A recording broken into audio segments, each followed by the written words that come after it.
দানের যে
জান্নাতি, জান্নাতের সুসংবাদপ্রাপ্ত সাহাবী আল্লাহর নবী সাল্লাল্লাহু আলাইহি ওয়াসাল্লামের জামাতা ওসমান গনি রাদিয়াল্লাহু তাআলা তিনি সাম্রাজ্যের জন্য 200টি উট প্রস্তুত করেছিলেন। ওই 200টি উট গদিও পালন সহ সবকিছু আল্লাহর রাস্তায় দান করে দিলেন। তারপরে নবীজি আমার আবার 100টি উট দান করলেন। এই করে করে করে করে হযরত ওসমান গনি রাদিয়াল্লাহু তাআলা ওই তবুকের যুদ্ধে 900টি উট দান করলেন এবং সাথে আরো 100টি ঘোড়া দান করলেন এবং তিনি 29.5 কেজি রূপা দান করলেন। শুধু তাই নয়, একটা সোনার মুদ্রা নিয়ে হাজির করলেন যার পরিমাণ ছিল 5 কেজি। 5.5 কেজি ওজনের স্বর্ণ আল্লাহর নবীর সামনে হাজির করে দিলেন। 29.5 কেজি রূপা এনে হাজির করে দিলেন। 100টি ঘোড়া, 900টি উট গদি পালন সহ দান করে দিলেন। সুবহানাল্লাহ। এই হচ্ছে দান। ওসমান গনি রাদিয়াল্লাহু তাআলা কত বড় উদারতা ছিল।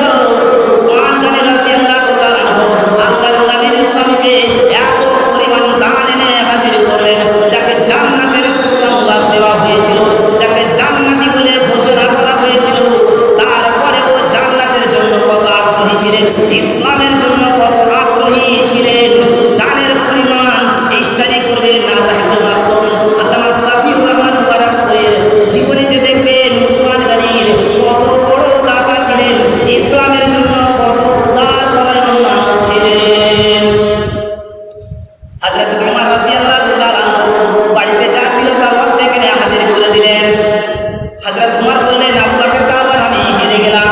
হযরত আবু বকর রাদিয়াল্লাহু তাআলা আবার জিততে পারলাম না।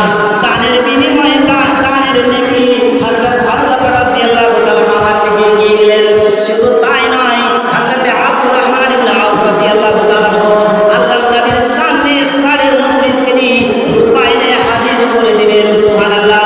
শুধু তাই নয়, হযরত আসিম বিন আদি রাদিয়াল্লাহু তাআলা বিখ্যাত সাহাবী, যিনি আল্লাহর নবীর সামনে এতগুলো খেজুর আল্লাহর নবীর সামনে এনে হাজির করলেন। 90 বছর খেজুর। আমরা জানি 1 বছর সমান 60 সা হয়, আর 1 সা সমান 2.5 কেজি। তাহলে 90 বছর খেজুর হচ্ছে 13.5 কেজি। 3,500 কুইন্টাল, 3,500 কুইন্টাল খেজুর আল্লাহর নবীর সামনে এনে হাজির করে দিলেন। সুবহানাল্লাহ। এর নাম হলো দান, এর নাম হলো আল্লাহকে খুশি করা। আমরা চায়ের দোকানে বসে বসে 100 টাকা খরচ করে দিই, আমরা বন্ধু বান্ধবের সাথে শত শত টাকা খরচ করে দিই। এই দৃষ্টিতে কত পাই না বন্ধুরে, কিন্তু মাদ্রাসার উন্নতির জন্য, মসজিদের জন্য, আল্লাহর রাস্তায় আল্লাহর পথে কিন্তু 100 টাকা আমাদের ভারী হয়ে যায়, 500 টাকা আমাদের ভারী হয়ে যায়। কিন্তু ওটা কিন্তু আমার বন্ধু বান্ধবদের সাথে খরচ করতে কিন্তু আমাদের মন খারাপ হয় না। হায়রে আমরা ইসলামকে কতটা ভালোবাসলাম, যারা ইসলামকে রক্ত দিয়ে বাঁচিয়েছেন, আজকে আমরা ইসলামকে ছেড়ে দিয়েছি অনায়াসে। ইসলামকে পরিচালনা করছি আমরা ঠিকই, কিন্তু অর্থতে আমরা দুর্বল করে রেখেছি। আমাদের বাড়ি গাড়ির উন্নতি হচ্ছে, কিন্তু শিক্ষার অবনতি হচ্ছে। সাহাবায়ে কেরামদের দানের প্রস্তুতিটা দেখছেন, সিচুয়েশনটা দেখছেন, কম্পিটিশনটা দেখছেন। কিন্তু কই একজন মুসলমান যখন দান করে, তার দান থেকে আগ্রহ হয় না, যেটা আখিরাতের পুঁজি, যেটা আখিরাতের সম্ভব। সুতরাং নিজাম ভাইরা, বন্ধুরে আমার, মায়েরা, খালারা, বোনেরা, শুধু পুরুষেরাই নয়, নারীরা এই তবুকের যুদ্ধে আল্লাহর নবীর সামনে কানের কেউ খুলে দিয়ে, কেউ গলার হার খুলে দিয়ে, কেউ বাড়ি খুলে দিয়ে সোনা চাঁদি আল্লাহর নবীর সামনে হাজির করে দিলেন। এটা ছিল প্রকৃত ইসলামের মান্যকারীরা, যাদের জন্য মহান আল্লাহ রাব্বুল আলামিন রাদিয়াল্লাহু আনহুম ওয়া রাযু আনহু সার্টিফিকেট দিয়েছেন। সাহাবায়ে কেরাম ইসলামের জন্য কত প্রাণপণ চেষ্টা করেছেন। তাই আসুন আমি আপনাদের সামনে একটা কোরআনের আয়াত দিয়ে প্রমাণ করি, যারা অর্থকে গচ্ছিত করে রাখে কিন্তু আল্লাহর পথে ব্যয় করে না, তাদের কি শাস্তি হতে পারে। জি ভাইরা আমার, যেখানে আছেন ভালো করে কর্ণপাত করবে। আল্লাহ রাব্বুল আলামিন তিনি বলেন, ওয়াল্লাযী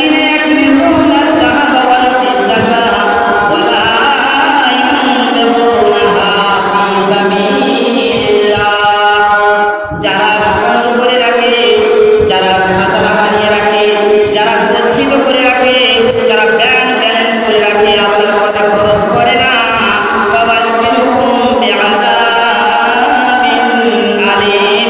ওগো নবী, আপনি তাদেরকে জাহান্নামের সংবাদ দিয়ে দেন।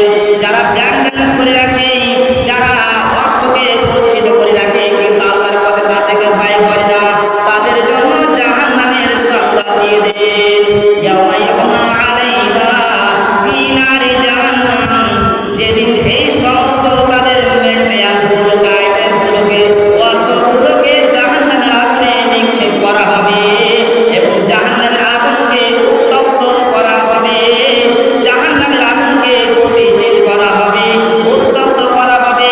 ফাতুকুয়া বিহা জিবাহুহুম ওয়া জুনুবুহুম ওয়া যুহুরুহুম, এবং তাদের পার্শ্বদেশে, পৃষ্ঠদেশে এবং কপালে দাগ দেওয়া হবে আর বলা হবে হাযা মা কানাতুম লিআনফুসিকুম ফাযুকু মা কুনতুম তাকনিজুন, আর বলা হবে তোমরা আস্বাদ গ্রহণ করে, টেস্ট গ্রহণ করো, এগুলো হচ্ছে তোমাদেরই খাজানা, এগুলো হচ্ছে তোমাদেরই মাল গচ্ছিত সম্পদ।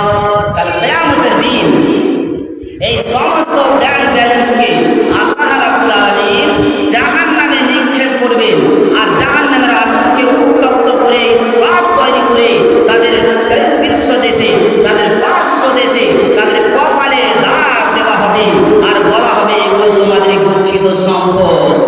আল্লাহর নবী সাল্লাল্লাহু আলাইহি ওয়াসাল্লাম তিনি বলেন, হাদিস সহিহ বুখারীতে আছে, আবু হুরায়রা রাদিয়াল্লাহু তাআলা বলেন, মান আতাহুল্লাহু মালান, যাকে আল্লাহ তাআলা মাল দিয়েছেন, ওয়ালাম ইউআদ্দি যাকাতাহু, কিন্তু মালকে পবিত্র করলো না, মাল আল্লাহর রাস্তায় খরচ করলো না, যাকাত দিল না, আল্লাহর রাস্তায় যাকাত দিল না, আল্লাহকে সন্তুষ্টি করার জন্য মালের হক আদায় করলো না, মুসলিমু মালুহু ইয়াউমাল কিয়ামা, বন্ধুরে ওই মাল কিয়ামতের দিন বিকট সাপে পরিণত হবে, বিশাল সাপ, বিশাল সাপের আকার ধারণ করবে, বিষাক্ত সাপে পরিণত